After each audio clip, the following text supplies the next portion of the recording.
Right now, as floods threaten our region, those who were hit by Superstorm Sandy bracing themselves for yet another storm. Is this becoming our new normal? And next, this Republican Party isn't the one that I really believe in. Andrew sits down with the former Republican governor of New Jersey, who sounds off on not just the Jersey Senate race and why she feels left out of her own party, but much more. And later, the Newtown families were back on Capitol Hill pleading for change. Will gun control get a second chance? Senator Blumenthal will join us this evening. Well, thank you very much, everyone, for joining us tonight. I am Richard French, and thanks for joining this on a Thursday evening, June 13th, and it has been a busy day. And we start off with some breaking news this evening. We are getting confirmation that the Syrian government did, in fact, use chemical weapons against its own people, and that in response, the United States will provide military support to the Syrian rebels, a decision that they've held off for an extremely long period of time. But now, with evidence on the ground of chemical weapons, the government is making that significant decision. Still no word on exactly what this will mean, how it will play out, but as details emerge, we will bring them to you. It is a decision and a story, of course, that will be dominating world headlines and we'll be covering on this program in the coming days. Okay. We then transition to a story that has nothing to do with politics, foreign policy, but is becoming too much of a regular occurrence and, frankly, part of our new reality. Heavy thunderstorms and rain not only headed our way, but residents in Sandy-damaged neighborhoods holding their breath. We have seen some wacky weather across the globe lately, from wildfires in Colorado to flooding across Central and Eastern Europe after weeks of torrential rainfall. We even have tornadoes in Oklahoma, and you've seen the devastation there, and more wild weather happening more and more often in more and more places. Could climate change be to blame? And we're very pleased to be joined right now by Dr. Sarah Meyland, Associate Professor of Environmental Technology. Doctor, thank you for a few minutes. I appreciate it. Thank you for having me. You know, one of the ways is we've seen for all policy to really get going, especially when you have a dysfunctional DC, is that the public kind of has to demand it. And if nothing else in this conversation, if you can help maybe even scare the public with some facts. And that is, one of the things that really struck me the most wasn't how much is changing, but the velocity at which things are changing, from the polar ice caps that are melting to the temperature that's rising to the carbon dioxide emission levels that keep going up. By almost every metric, doctor, things aren't just changing, they're changing faster than even some of the experts forecasted. Isn't that right? That's exactly right.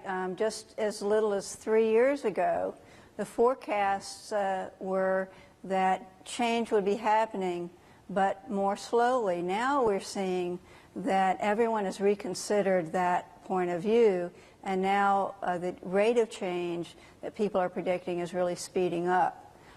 Now the projections are, for example, for sea level rise in this area is an additional 2 feet of sea level rise in this century, perhaps as close as the next 50 years. That's on top of a 1 foot rise that we've seen from last century. We see more extreme weather events, more hurricanes, more severe rainstorms, more severe hurricanes, and then for other parts of the country, they're seeing unbelievably severe drought conditions. Wells are drying up, crops are not able to come in, and so for every part of the country, really, they're seeing some indication of climate change that is affecting the way they live locally. And one of the things, doctor, that was explained to me was it's not just the singular event, the singular storm, the singular drought, the singular brush fire.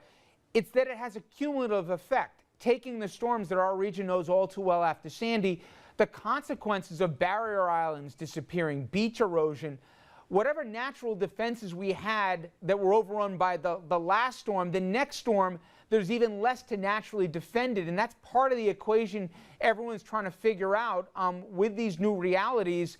It's not just that, okay, well, the water level is going to rise, but we weren't even as good off as we were the last storm. And that's part of this equation, isn't it? That is really part of the challenge, because the natural defenses that we relied on were either destroyed or seriously damaged. And those natural areas that we use to protect ourselves, like the barriers, the barrier beaches and the wetlands, they take a long time to reestablish. They don't just come back overnight. And so if we have recurring storms of the magnitude of Sandy, or something even not really quite that dramatic, we don't have the defenses that helped protect us to the degree that they were there for us. Put it in context of maybe my kids' age generation. I got 3 kids, 11, 9, and 7. The reality of their America in 30, 40 years, if we go on the current path without any meaningful change in both policies and prevention, give an idea, if untreated, just using our own country here, in our own region, if you will, what their America and their region might look like in 30, 40 years, where a decision will be made for them. Okay. Well, anyone who's living near the shoreline is probably not going to be living there 30 or 40 years from now if we do nothing. Food supplies are going to be affected in the United States and around the world, because many of the most productive food-producing areas are also confronting drought.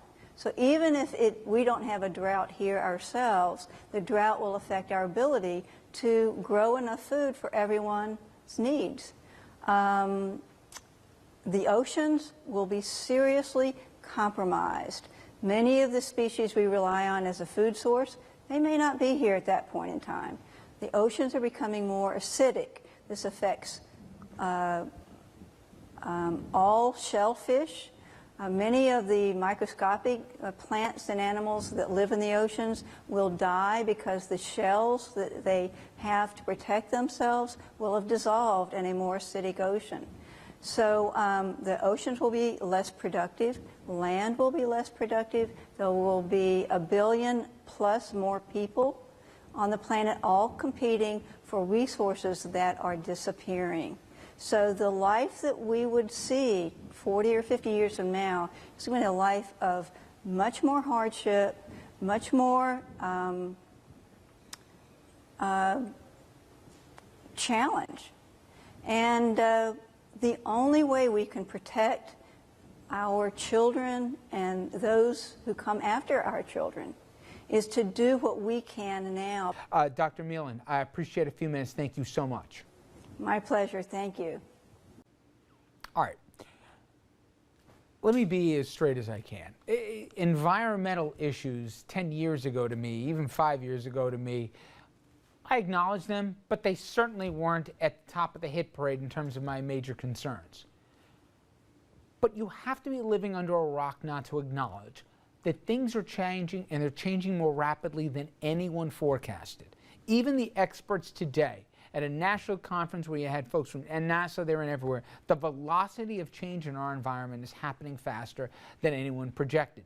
And frankly, after everything we went through with Sandy, one thing is for sure, we are not ready for what Mother Nature has to wrought. So to that end, what are we going to do about it? Are we going to do anything? We're going to pass the buck on to the next generation.